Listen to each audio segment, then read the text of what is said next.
wonderful.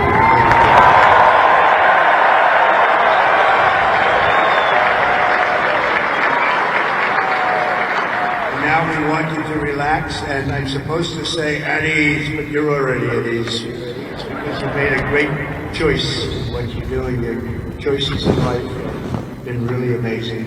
So this is a celebration, and let's have a little fun. I want to thank your highly respected Superintendent, General Stephen Gillen, and he is really something. I got to know him backstage with his beautiful family.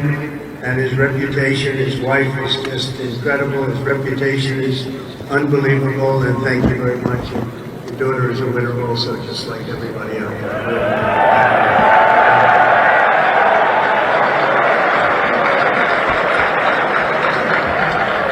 I also want to thank you, Commandant General R.J. Garcia, Secretary of the Army Dan Driscoll, Army Chief of Staff General Randy George, Senator Ashley Moody, Representatives Steve Womack, Bill Heisinger, Pat Ryan, Mark Green, Heath Self, Acting U.S. Attorney Alina Haba, and very much just all of the friends. We have a lot of friends in the audience today, and I just want to thank them all for being here. We have a tremendous amount of my friends. They wanted to come up and they wanted to watch the ceremony, and they wanted to watch you much more so than me. So I just want to thank so many people are here. Over the past 4 years, an extraordinary group of professors, teachers, coaches, leaders, and warriors have transformed this class of cadets into an exceptional group of scholars and soldiers. And so let's give the entire group, the entire West Point faculty, the staff,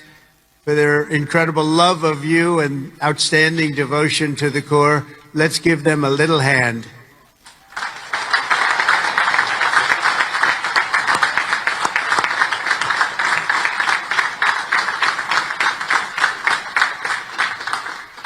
And importantly, we can't forget all of those people beaming with pride. Look at them in the audience. Oh, they're so proud. They're in the stands. So thank your parents, your grandparents, and family members who made this all possible for you. Thank you.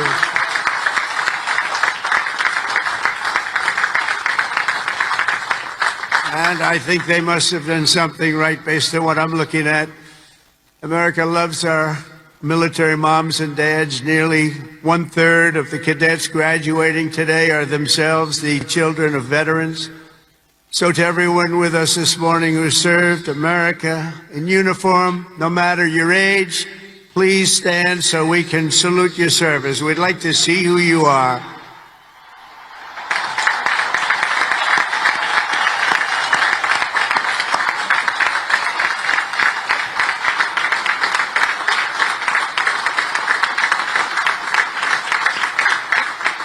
Congratulations. Great job. Every cadet on the field before me should savor this morning, because this is a day that you will never, ever forget. In a few moments, you'll become graduates of the most elite and storied military academy in human history, and you will become officers in the greatest and most powerful army the world has ever known. And I know because I rebuilt that army, and I rebuilt the military.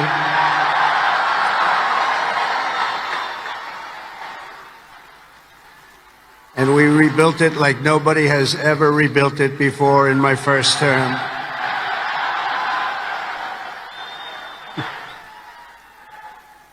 Your experience here at West Point has been anything but easy. Looking out at all of you today, I can proudly say, mission accomplished. Great job.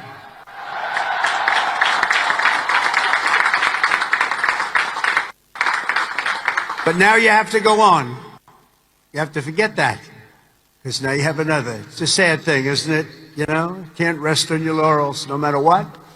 You just have to keep going. You take a little day off, and you go on, because you have to have victory after victory. And that's what you're going to have as you receive your commissions as second lieutenants. Each of you continues down the same hallowed path, walked by titans and legends of U.S. military lore, giants like Ulysses S. Grant, John Blackjack Pershing, Dwight David Eisenhower, the one and only Douglas MacArthur,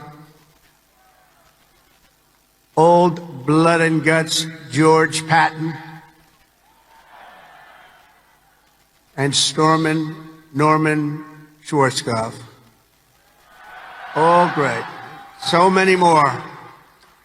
They and countless other patriots before you have walked out of these halls and straight into history, and today you officially join those immortal heroes in a proud ranks of the long gray line. You know that term, so beautiful, the long gray line. Among the 1,000 cadets graduating today, 26 of you wear the prestigious star wreath signifying the highest level of academic achievement. Please stand up. 26. Let's see if somebody stands who shouldn't be standing.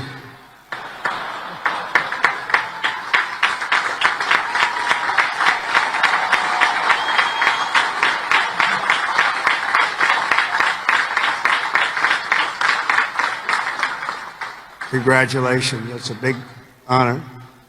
This class includes an incredible 4 Rhodes Scholars. Stand up, please. 4.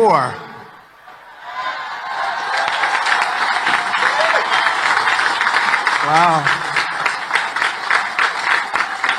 That's tied for the most of any West Point class since 1959. That's great. 4. Congratulations.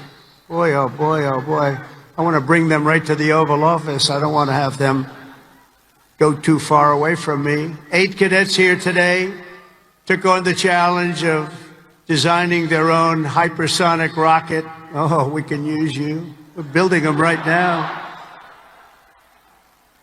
You know, we had ours stolen. We are the designer of it. We had it stolen during the Obama administration. They stole it. You know who stole it? The Russians stole it. Something bad happened. But we're the designer of it, and we're now building them, and lots of them. And earlier this year, they launched it into space, setting a world record for amateur rocketry. Can't get you in there fast enough. This class excelled not only mentally, but also physically last January when more than 1,000 cadets volunteered for an 18.5-mile march on a freezing winter night. Cadet Chris Verdugo completed the task in 2 hours and 30 minutes flat, smashing the international record for the competition by 13 minutes. Where is he? Where is he? Come up here. Come up here, Chris. Get up here, Chris. Wow. Come here. That's by 13 minutes. Come here, Chris. I want to see this guy.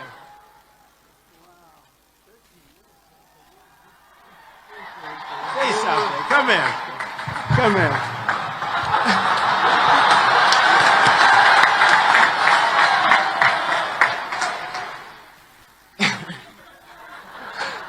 It's been a long 5 years, but I couldn't have done it with any of these guys. Love you guys all. Thank you. Wow.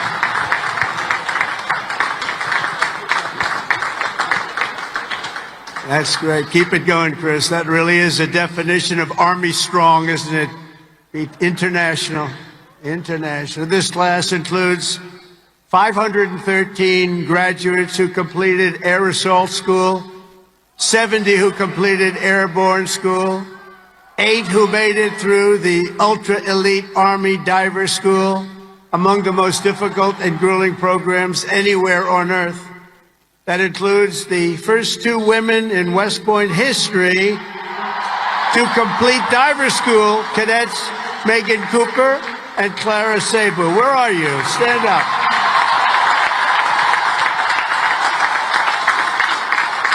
Where are they? Wow, great job. That is not easy. Congratulations, Megan, Clara. That's a job well done.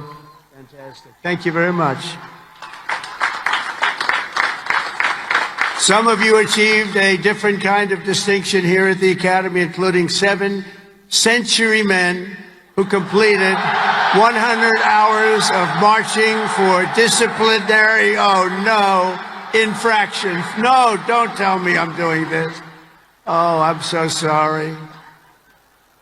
Would you like to stand up? I don't know.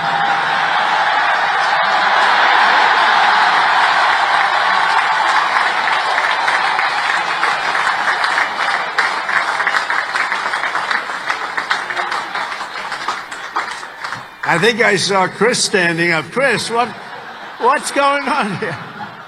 Well, you had one good, one not so good, right, Chris? Can't believe Chris is standing up. But we want everyone to leave here today, Chris, so you're going to be okay, because I'm going to do something with a clean slate. So in keeping with tradition, I hereby pardon all cadets on restriction for minor conduct offenses effective immediately. So you're all okay. You're all okay.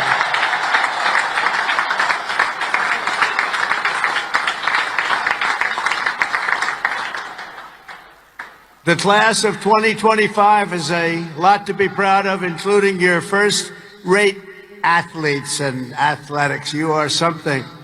I've been watching, too. I love the sports stuff. What you've done is pretty amazing. Last year, for the first time ever, Army lacrosse became the #1 ranked men's lacrosse team in the entire country.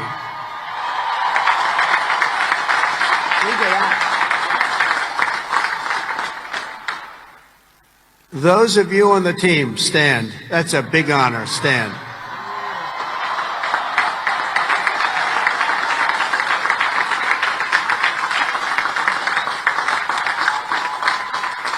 Great. That's a tough sport, too. That's #1 in the country. Your sophomore year, Army football beat Navy 2017. And the next year, you did it again, beating Navy 17-11 and dominating Air Force 23-3.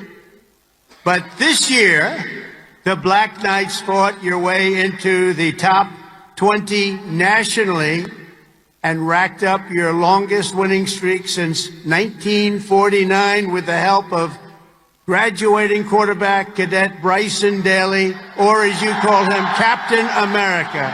Captain America. Stand up, Bryson. Where's Bryson?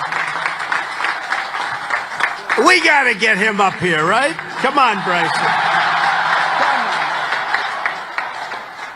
Man, oh, man. I heard I came to a game and I said, yeah, he can get into the NFL, can't he? But he chose this life. And you know what? I think he made a good choice. Come on up here, Bryson. Come on up. Wow.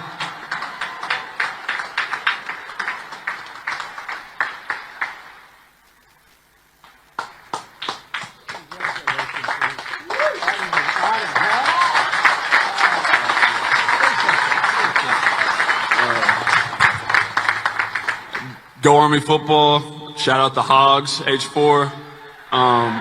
Can't wait to graduate. Love you guys.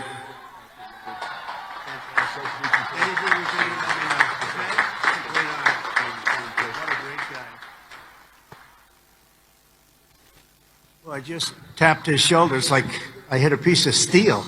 Guy's in good shape.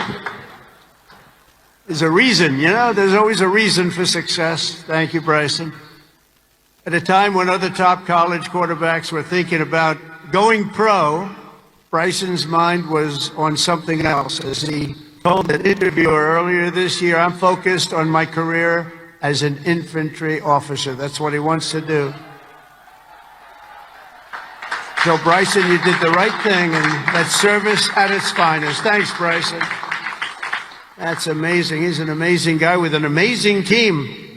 Each of you on the field today is among the most talented members of your generation. You could have done anything you wanted. You could have gone anywhere. You could have gone to any school. This is one of the hardest schools to get into. And writing your own ticket to top jobs on Wall Street or Silicon Valley wouldn't be bad. but I think what you're doing is better. Instead of sports teams and spreadsheets and software, you chose a life of service, very important service, instead of stock options. And I do that stuff. It's sort of boring.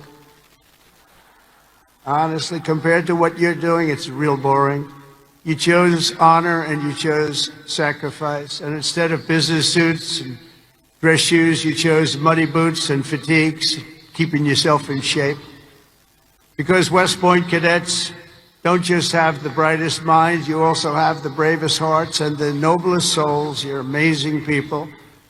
I could not be more proud to serve you as your commander-in-chief, and our country is doing well. We've turned it around very quickly. We've turned it around.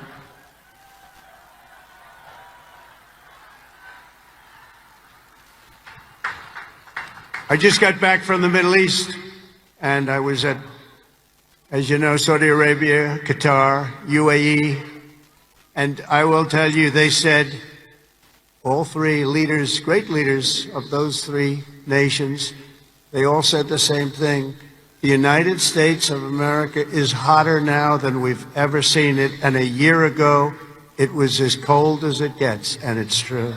It's true. We have the hottest country in the world, and the whole world is talking about it. And that's an honor for all of us.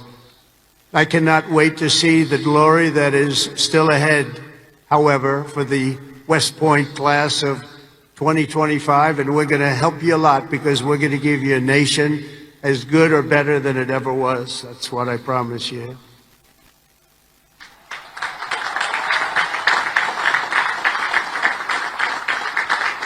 All the victories that you've had together on these grounds will soon pale in comparison to the momentous deeds that you'll perform on the mission you're accepting today. And as a future leader of America's Army, and we have that Army geared up, we have ordered, we just went $1 trillion military budget, General. Do you know that? $1 trillion.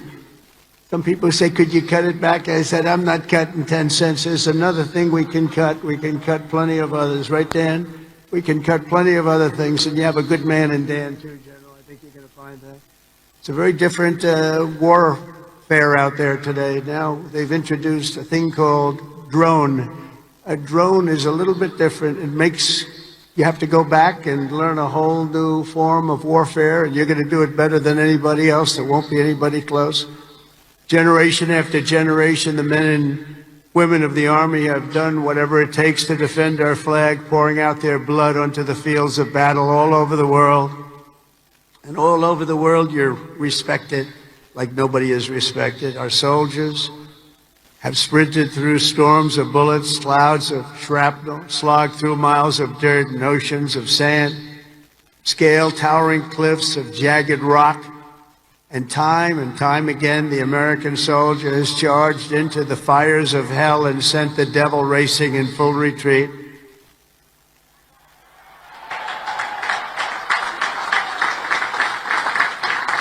No task has ever been too tough for America's Army. And now that 250-year legacy of glory and triumph belongs to you, the 1,000 newest officers of the greatest fighting force in the history of the world. And that's what you are, and that's what you're being thought of again. You are the first West Point graduates of the golden age of America. This is the golden age, I tell you. Promise. We're in a new age. This is the golden age. And you're going to lead the Army to summits of greatness that has never reached before. And you see that. You see what's happening. You see what's going on in the world. Each of you is entering the officer corps at a defining moment in the Army's history. For at least 2 decades, political leaders from both parties have dragged our military into missions it was never meant to be. It wasn't meant to be. People would say, why are we doing this? Why are we wasting our time, money, and souls in some case? They sent our warriors on nation-building crusades to nations that wanted nothing to do with us, led by leaders that didn't have a clue in distant lands, while abusing our soldiers with absurd ideological experiments here and at home. All of that's ended. You know that. All of it's ended. It's ended, strongly ended. They're not even allowed to think about it anymore.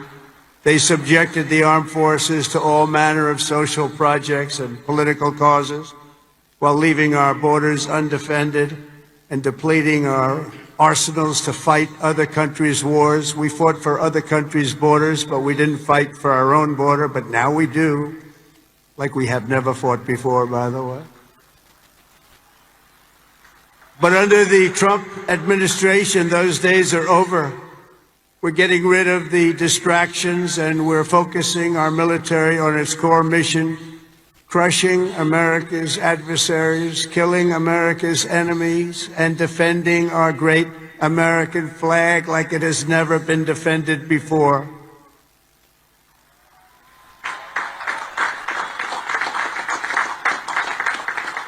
The job of the U.S. Armed Forces is not to host drag shows, to transform foreign cultures, or to spread democracy to everybody around the world at the point of a gun. The military's job is to dominate any foe and annihilate any threat to America, anywhere, anytime, and any place.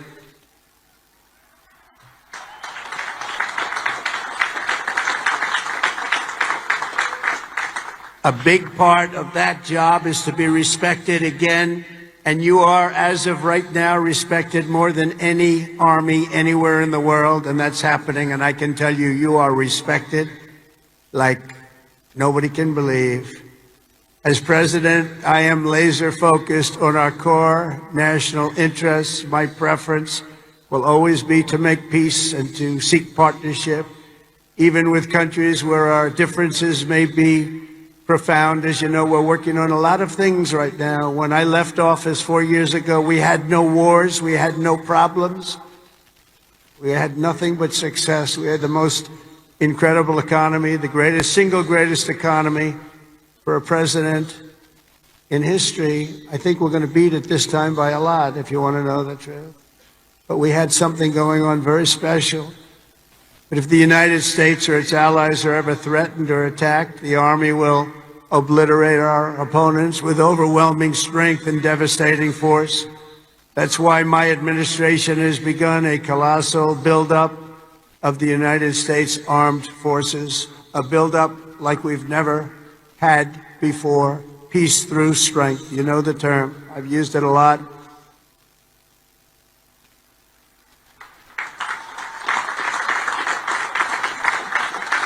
Because as much as you want to fight, I'd rather do it without having to fight.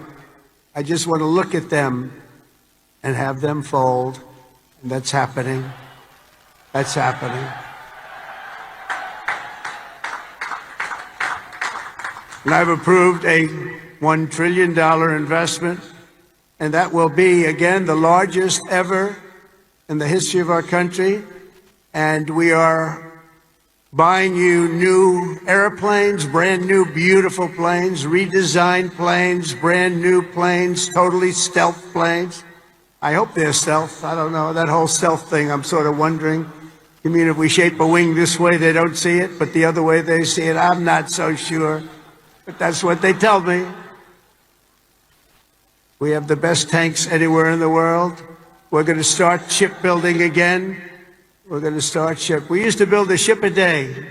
Now we don't build them anymore. We had a lot of people that didn't know much about getting things built, but that's all I've done in my life is build. We're going to have the best missiles. We already do. Drones and much, much more. And earlier this week, I think you'll like this, I announced that we are officially building all in America, made in America, designed in America. We're the only ones that could do it because we're the only ones with the great technology. We're building the Golden Dome missile defense shield to protect our homeland and to protect West Point from attack. And it will be completed before I leave office.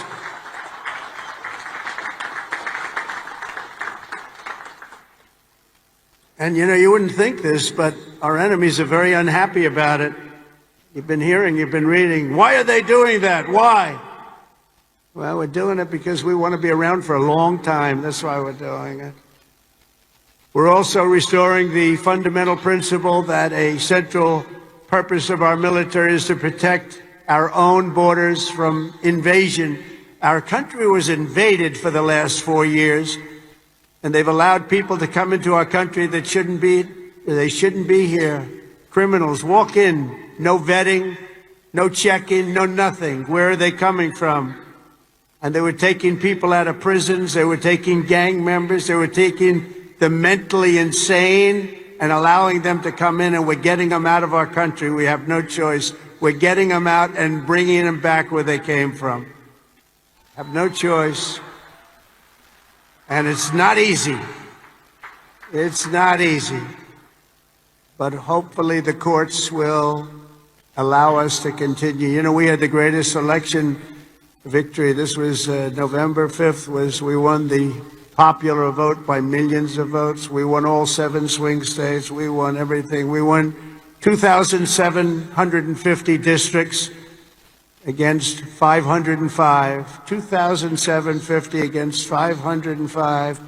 We had a great mandate, and it gives us the right to do what we want to do to make our country great again, and that's what we're going to do. And on day one, I deployed our military to the southern border. And since that day, we've reduced the number of illegal border crossings where there used to be hundreds of thousands of people coming into our country a day. We had nobody come in the last week and a half. We were at 99.999%. 99.999. Think of that. That was with the help of our military. We had one person come in. One. You know why? He got very sick. We brought him through to have him brought to a hospital. One person. And for that, please don't hold me responsible, but that's okay. They did the right thing. Gone are the days where defending every nation but our own was the primary thought. We are putting America first. We have to put America first. We have to rebuild and defend our nation. And very shortly, you're going to see a nation better than it's ever been. And you see that with the trade. For years, we've been ripped off by every nation in the world on trade. We've been ripped off at the NATO level. We've been ripped off like no country has ever been ripped off, but they don't rip us off anymore. They're not going to rip us off anymore. And you're seeing it. You have to watch what we're doing on trade. I know it's not your primary thing, but it's quite important in all fairness. But watch. You'll see what's going on. You've been reading about it over the last few days. We're making deals with other nations that were nobody thought it would be even possible. And the reason is very simple. They respect us again. They're respecting our country again. That's what you want. In everything we do, we are bringing common sense back to America. It's all about common sense. We can say we're liberal, we're conservative. The new word is progressive. They don't like using the word liberal anymore. That's why I call them liberal. But whatever you are, you know, most importantly, you have to have common sense, because most of it's about common sense when you get right down to it. And we have a lot of people with a lot of very smart people, but they have to have common sense. And we've liberated our troops from divisive and demeaning political trainings. There will be no more critical race theory or transgender for everybody forced onto our brave men and women in uniform, or on anybody else for that matter in this country. And we will not have men playing in women's sports, if that's okay.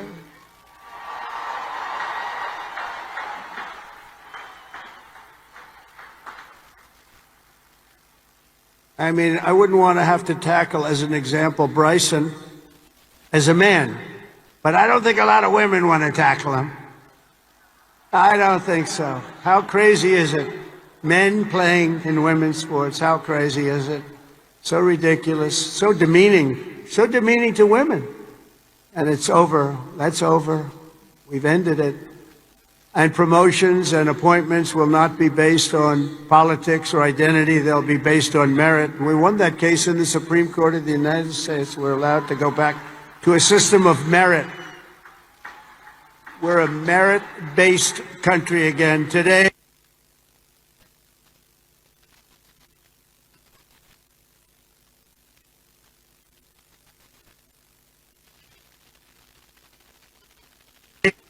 Recruiting shortfalls, and just last year was the worst of all, the last year of the Biden administration.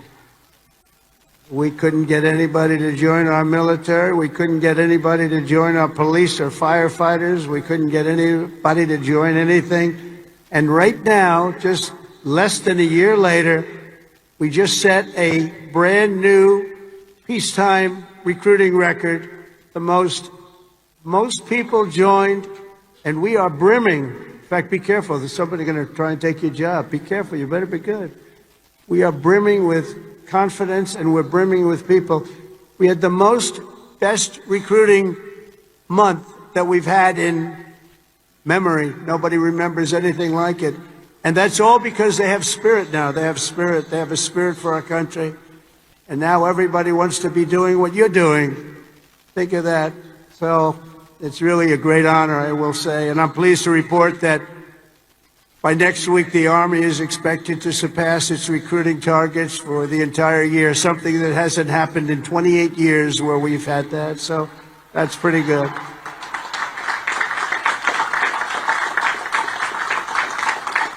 And it's nice to know that you're doing something that everybody wants to do, isn't it? Really nice. Listen, I hated to hear that. During the campaign, I was hearing that you couldn't get people to enlist, but now we're getting people, and it's sad because we're telling so many people, I'm sorry, we can't do it. My administration is doing everything possible to forge the most powerful military ever built. But ultimately, the task of keeping America strong and safe in the years ahead is going to belong to you. Among you are the lieutenants, majors, colonels, and generals who lead the Army for the next 10, 20, 30, and even 40 years. So as Commander-in-Chief, let me offer a few words of advice as you begin your Army careers. And I thought I'd do this, and I can make this to a civilian audience or to a military audience. It's pretty much the same. And I did this recently at Ohio State, and they really liked it. I gave them a little advice as to what I see for what you want to do and some tips. And first of all, and you've already done it, different from civilians, they're making their decision right now. You've already made your decision. I love your decision. You have to do what you love. You have to do what you love. If you don't love it, you'll never be successful at it. And you've done this, and you really, many of you in the audience, many of you that are graduating, you come from military backgrounds or you love the military. It's what you want to do. It's what you want to talk about. One thing I see about people that love the military, that's all they want to talk about. I'll be out to dinner, and generals, if they love their job, usually the only good ones are the ones that want to talk about it all the time. But if they talk, that's what they want to talk about. I really, very rarely see somebody who's successful that doesn't love what he or she does. You have to love what you do. In your case, the military is what you chose, and I'll tell you what, you cannot go wrong. You're going to see it too. You're going to love it more and more with time. You know, I work all the time. That's all I do is I work, whether it's politically or before that. I was a very good businessman, in case you haven't heard, really good. But I was good because I loved it. I loved it. I learned from my father a little bit. My father was a happy guy, and all he did was work. He'd work Saturdays, Sundays. He'd work all the time, and he was a happy guy. He just loved life. And I learned that. I say, you know, it makes him happy. I've seen other people that never work, and they're not happy. But you got to love it. Otherwise, you won't be successful. In the Army, there are a lot of different paths you can take. So follow your instincts and make sure that you take the path that you love, that you're doing something that you love within your military. You will be happier, and the Army will be far stronger for it. Second is to think big. always think big. If you're going to do something, you might as well think big, do it big, because it's just as tough, and sometimes it's a lot easier thinking big than doing a small task that's more difficult. One of your greatest graduates, General Eisenhower, used to say, whenever I run into a problem that I can't solve, I always like to make it bigger to solve it and solve more of it. If you're going to solve a problem, it might as well be a big problem as opposed to a small problem that lots of people can take advantage of and solve. So you can achieve something really amazing. Think big. Third, though, you got to do this. Brain power you have to have. Potential you have to have. But to be really successful, you're always going to have to work hard. An example is a great athlete, Gary Player, great golfer. He wasn't as big as the other men that were playing against him, great, big, strong guys. Gary was a smaller guy. I don't want to say too small. He's a friend of mine. He gets a little angry at people because he hits the ball just as far. He said, I hit the ball further than them. Why am I small? But he worked very, very hard. He was always doing exercise. He was well ahead of his time. He never stopped. He won 168 golf tournaments. He won 18 majors, 9 regular and 9 on the senior tour. 18 with 168. That's the most tournaments internationally, the most tournaments anybody's ever won. But he made a statement years ago, and I heard it. He's the first one. I think I've heard it a couple of times since, but he was the first. He said, it's funny. The harder I work, the luckier I get. And think of that. The harder I work, the luckier I get. And he worked hard, and you're working hard, and the harder you work, the luckier you're going to get. Fourth is, don't lose your momentum. Momentum's an amazing thing. Keep it going. I tell a story sometimes about a man who was a great, great real estate man. He was a man who was admired for real estate all over the world, actually, but all over the country. He built Levittowns. He started as a man who built one house. Then he built 2, then he built 5, then he built 20, then he built 1,000, then he built 2,000 and 3,000 a year. And he got very big, very big. He was great at what he did. You see him all over the country, still Levittowns. It's a long time ago, but he was the first of the really, really big home builders. And he became very rich, became a very rich man. And then he decided to sell. He was offered a lot of money by a big conglomerate, Gulf and Western, big conglomerate. They didn't do real estate. They didn't know anything about it, but they saw the money he was making. They wanted to take it to a public company. And they gave him a lot of money, tremendous amount of money, more money than he ever thought he'd get. And he sold his company, and he had nothing to do. He ended up getting a divorce, found a new wife. Could you say a trophy wife? I guess we can say a trophy wife. It didn't work out too well, but that doesn't work out too well, I must tell you. A lot of trophy wives doesn't work out. But it made him happy for a little while at least. But he found a new wife. He sold his little boat and he got a big yacht. He had one of the biggest yachts anywhere in the world. He moved for a time to Monte Carlo and he led the good life. And time went by and he got bored. And 15 years later, the company that he sold to called him and they said, the housing business is not for us. You have to understand, when Bill Levitt was hot, when he had momentum, he'd go to the job sites every night. He'd pick up every loose nail. He'd pick up every scrap of wood. If there was a bolt or a screw laying on the ground, he'd pick it up and he'd use it the next day in putting together a house. But now he was spoiled and he was rich. He was really rich. And they called and they said, this isn't for us, this business. We do other things. Would you like to buy it back? We'll sell it back to you cheap. And they did. He bought it. He bought it. He thought he made a great deal. And he was all excited. But it was 15 years later. He lost a lot of momentum. Remember the word momentum. And he lost everything. It just didn't work. He lost everything. And I was sitting at a party on Fifth Avenue one night, a long time ago, and you had the biggest people in New York, the biggest people in the country, all in that party, and they were all saluting each other, how great they were. They were all telling each other, I'm greater than you. Gets to be really, gives you a headache sometimes.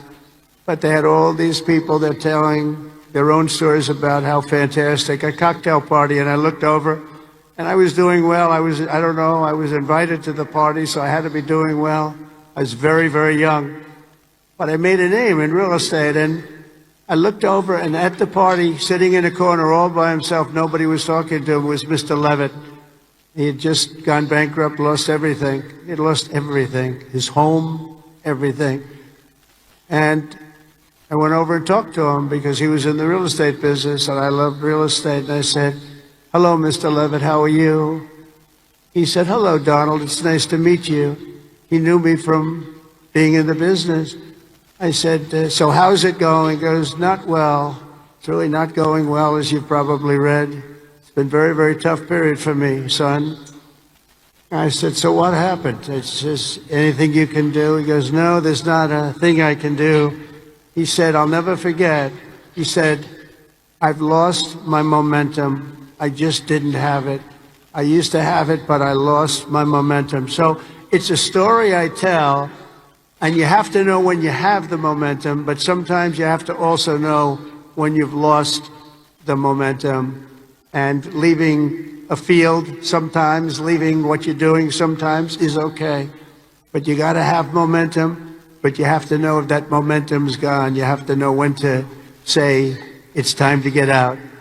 And it's a very sad story. I remember that story so well, like it was yesterday. Fifth, you have to have the courage to take risks and to do things differently. Eisenhower, again, was threatened with court-martials as a young officer for advocating a new doctrine of tank warfare. Billy Mitchell was thrown out of the Army for pioneering the use of air power. They said, what do you mean air power? Don't be ridiculous. People willing to try and do things differently. It's never going to be easy for them, but they're the ones that are going to really do the important things. They're the ones who are going to make history. So don't be ashamed and don't be afraid. This is a time of incredible change, and we do not need an officer corps of careerists and yes men and people that want to keep it going the way it's been, because it changes rapidly, especially what you're doing. Because believe it or not, you're in a business and profession where things change as rapidly like warfare, the type of warfare. Unfortunately, we're getting to see it with Russia and Ukraine, and we're studying it, and it's a very terrible thing to study. But we're seeing the different forms of warfare. We're seeing the drones that are coming down at angles and with speed and with precision. We've never seen anything like it. We've never seen anything like it, and we're learning from it. But your profession changes very rapidly. You've got to be at the top of it. You've got to be right at the head of the needle. We need patriots with guts and vision and backbone who take personal risks to ensure that America wins every single time. We want to win our battles. You know, I defeated ISIS in 3 weeks. They told me it would take 5 years. And the general that did it, you know that story, was named Raisin Cane. His name is Dan Cane, but his nickname was Raisin Cane. I said, your name is Raisin Cane. I love that. Is that a nickname? That's what they call me, sir. I love you, General. I think you're the guy I'm looking for. I want to know a guy named Raisin Cane, and he is now the head of the Joint Chiefs of Staff, and he's a highly respected man. And we defeated, think of it, ISIS. They said, how long in Washington? Sir, it will take 4 years to defeat them, maybe 5. And maybe we won't, because they're all over the place. And then I met a man that said we can do it in 3 weeks, and he did it, 3 weeks. And that's why he's the head of the Joint Chiefs of Staff right now. And we did things that nobody thought were possible. We've had great military success. When you have the right leader and you have the right people, and we have the right people, you can have tremendous success. Sixth, never lose your faith in America and the American people, because they're always going to be there for you. I went through a very tough time with some very radicalized, sick people. And I say I was investigated more than the great, late Alphonse Capone. Alphonse Capone was a monster. He was a very hardened criminal. I went through more investigations than Alphonse Capone, and now I'm talking to you as president. Can you believe this? Can you believe it? So you got to fight hard. You got to never give up, and don't let bad people take you down. You got to take them down. A lot of bad people out there, and those people, you have to figure it out. But you also have a lot of great people. Finally, hold on to your culture and your traditions, because that's what makes something really great. And that's what's made the Army great, the culture and the tradition. Whether we're talking about a battalion, a business, a sports team, or even a nation, history has shown that in many ways, culture is destiny. So do not let anyone destroy the culture of winning. You have to win. Winning is a beautiful thing. Losing, not for us. It's not for us. Not for anybody here. If it was, you wouldn't be here. From the earliest days of our nation, this supreme tradition of American military service has been passed down from soldier to soldier and generation to generation, and it's a beautiful thing to watch. Graduating today is Cadet Ricky McMahon, Ricky's great-grandfather. Stand up wherever you are, Ricky, because you're going to like this. Ricky's great-grandfather served in World War I. His grandfather served in World War II. And his uncle, father, and mother all graduated from West Point. Where's Ricky?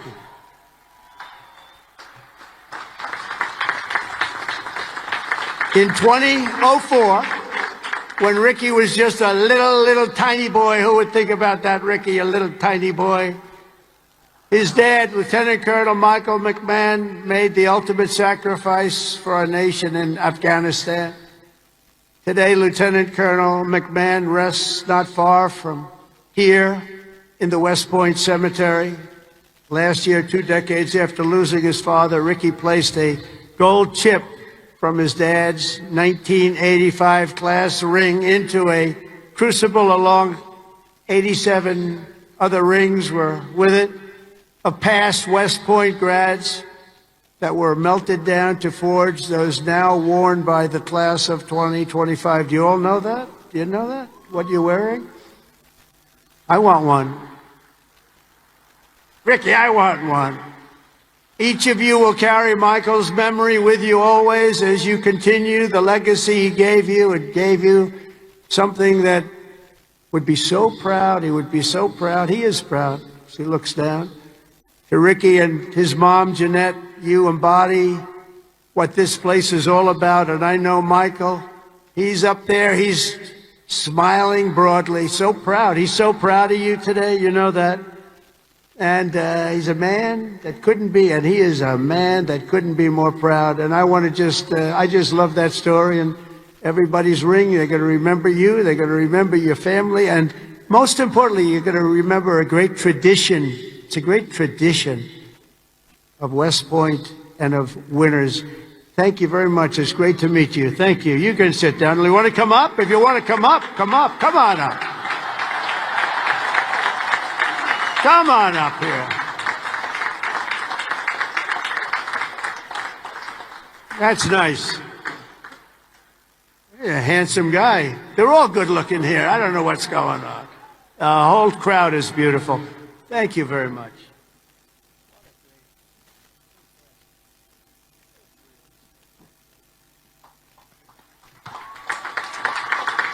I'd like to thank my mother.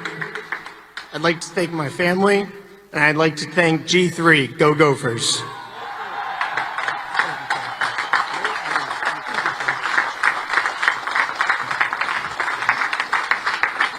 These are good-looking people, I'll tell you, General. What's going on over here? Look like all a bunch of male models. I can't stand it.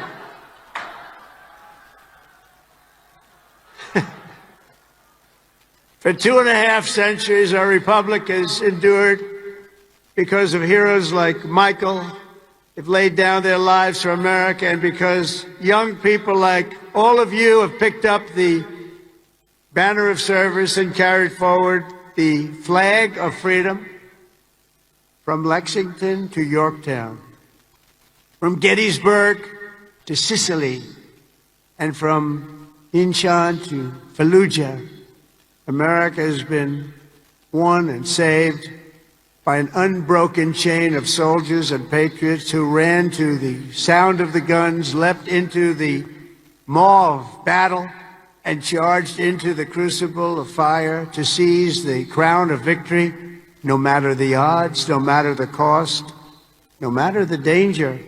All over the world, our soldiers have made sacred the ground where they shed their blood and showed their valor. From Seminary Ridge to San Juan Hill, Belleau Wood, Omaha Beach, Leyte Gulf, and Ardennes Forest, Chosin Reservoir, all over, and even a place called Pork Chop Hill.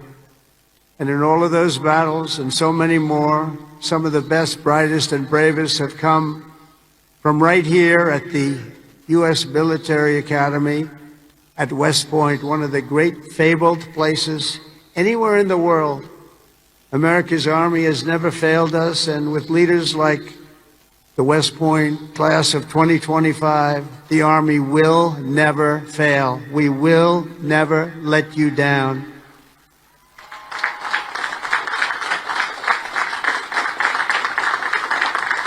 And over the last week, I had the honor of speaking to the heads of many countries, and they would say, 2 weeks ago, they say the 8th, they said, "Sir, we're celebrating the victory today of World War II."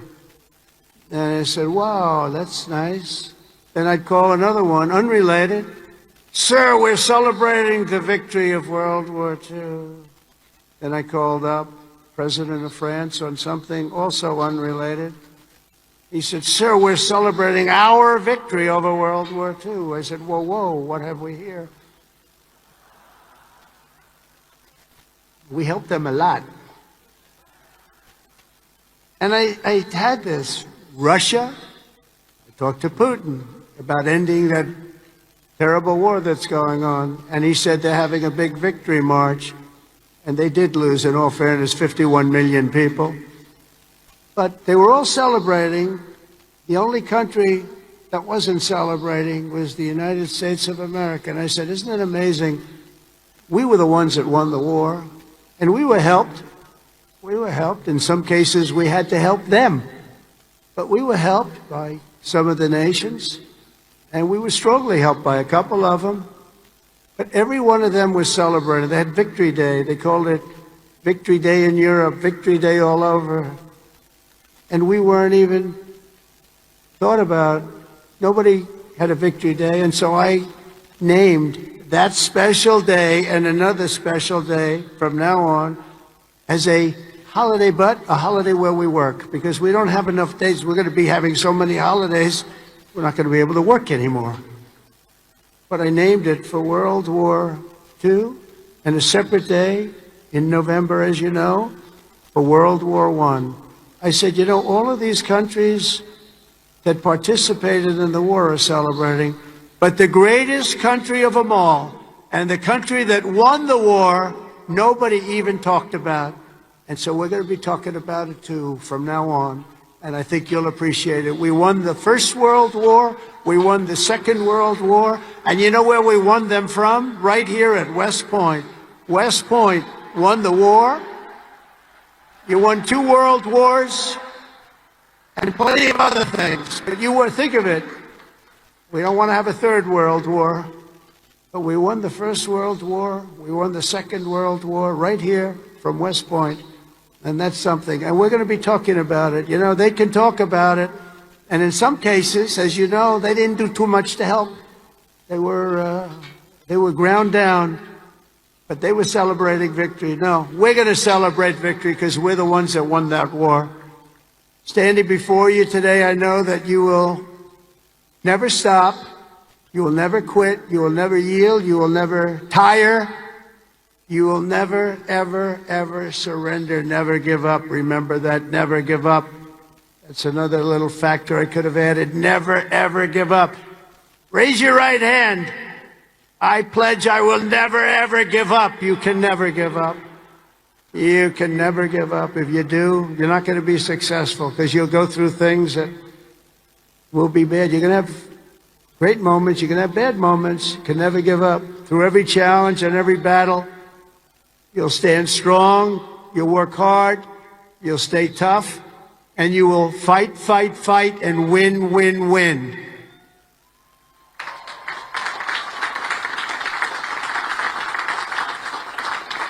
So I want to just congratulate you all. I'm going back now to deal with Russia, to deal with China. What's that all about? That's it. And to get you lots of victories. We're going to keep winning. This country is going to keep winning. And with you, the job is easy. I want to thank you all. Congratulations to the class of 2025. God bless you all. Incredible people. Thank you very much, everyone. Well, I want to thank you very much. This is a beautiful place. I've been here many times, going to high school, not so far away, but a good place. Also, a military academy, not quite of this distinction, but it was a lot of fun for me. I just want to say hello, cadets, and on behalf of our entire nation, let me begin by saying congratulations to the West Point class of 2025. You are winners, every single one of you.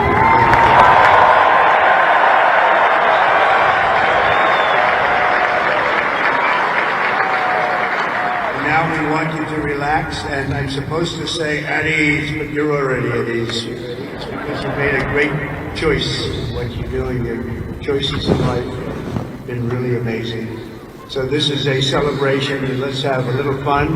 I want to thank your highly respected Superintendent, General Stephen Glenn, and he is really something. I got to know him backstage with his beautiful family, and his reputation, his wife is just incredible. His reputation is unbelievable, and thank you very much. Your daughter is a winner also, just like everybody out there.